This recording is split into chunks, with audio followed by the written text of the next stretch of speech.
मीरपुर नाम के शहर में तेजस अपनी पत्नी नीरू के साथ रहता था। पति पत्नी दोनों ही नौकरी करते थे। एक दिन तेजस गांव अपनी माँ के पास फोन करता है। हेलो, प्रणाम माँ। जीते रहो माँ, तुम दादी बनने वाली हो हैं? अरे वाह, ठीक है बेटा, मैं कल ही आती हूँ।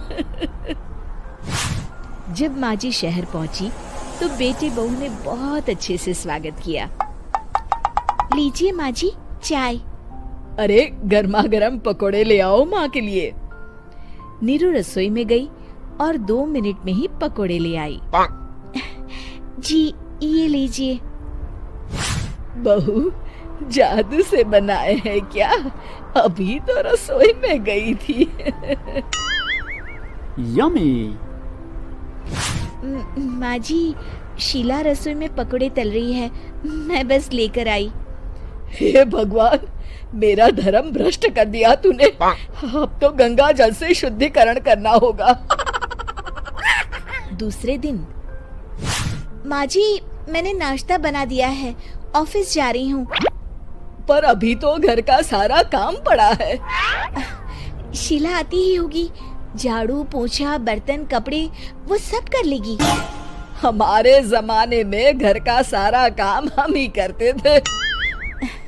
जी माँ जी, आप बहुत होशियार हैं, मैं घर ऑफिस दोनों नहीं संभाल पाती। तो जरूरत क्या है घर से बाहर जाकर चाकरी करने की? वैसे भी घर का काम खुद करने से घर में बरकत आती है, समझी? पर माँ जी। पर वर कुछ नहीं, इस महीने की पगार मिले फिर ऑफिस बंद। हाँ। रात को नीरू तेजस से कहती है, सुनिए जी, माँ जी बोल रही थी कि मैं नौकरी छोड़ दूं। वैसे ठीक ही तो है, अभी तुम्हें आराम की जरूरत है। फिर भी आराम कहाँ, शीला को छुड़ाने के लिए बोल रही थी। तो अब 24 घंटे में इतना काम तो कर ही सकती हो।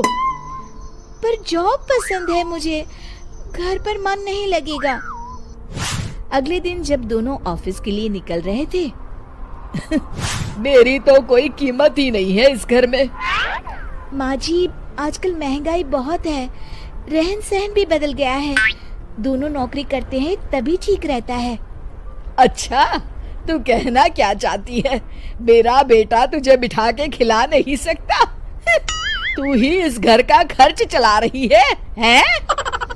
नहीं माँ जी, मेरा वो मतलब नहीं था।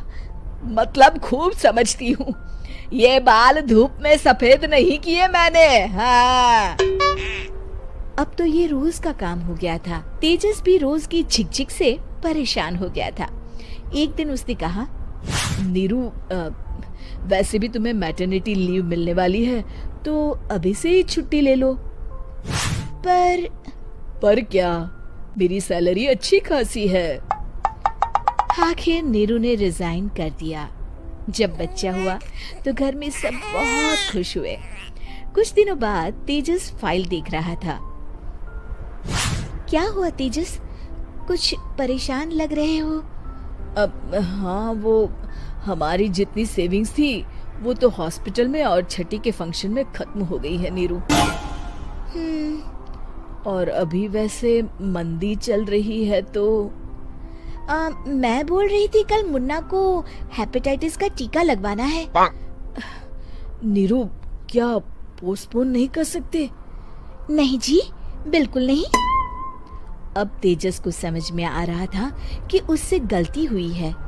पैसों की कमी का असर घर के माहौल पर भी पड़ रहा था। अगले दिन, बेटा मेरा चश्मा और ये दवाइयाँ ले आना, पर्चा देते हुए माँ जी ने कहा। जी। तेजस, मुन्ना के लिए दूध का डिब्बा और डायपर भी ले आना, और ये किराने के सामान की लिस्ट है, इसे भी लाना है। तेजस गुस्से में लिस्ट मरोड़कर फेंकता है और चिल्लाता है, पैसे क्या पेड़ पर उगते हैं? ये ले आना, वो ले आना। अरे पर ये जरूरत का सामान ही है। वो गुस्से में बिना कुछ कहे ऑफिस चला गया। अरे लंच तो ले जाइए। नीरू दौड़कर डिब्बा पकड़ाती है। एक दिन खाना खाने के बाद, नीरू, अब तो मुन्ना कुछ बड़ा हो गया, तो अब तुम वापस ज्वाइन कर लो ना जॉब। पर इस रिसेशन में जॉब मिलना बहुत मुश्किल है। ट्राई तो करो। फिर मुन्ना? माँ जी है ना, और एक फुल टाइम मेड भी लगा लेंगे। पर माँ जी, उन्हें तो पसंद नहीं। तभी माँ जी वहाँ आ जाती है और प्यार से नीरू के सर पर हाथ फेरते हुए बोलती है, अब मेरी समझ में आ गया बहू, पहले के और अब के समय में अंतर है। तुम काम शुरू करो, मुन्ना की जिम्मेदारी मेरी। मेरी प्यारी माँ जी। ये कहकर नीरू उनके गले लग गई। शिक्षा, परिवर्तन संसार का नियम है, हमें भी समय के साथ चलना चाहिए। उम्मीद है कि आपको हमारी ये कहानी पसंद आई होगी। कृपया हमारे चैनल को सब्सक्राइब करें और सभी अपडेट्स के लिए बेल आइकन जरूर क्लिक करें। और हाँ, वीडियो लाइक और शेयर करना मत भूलिएगा। Bye bye.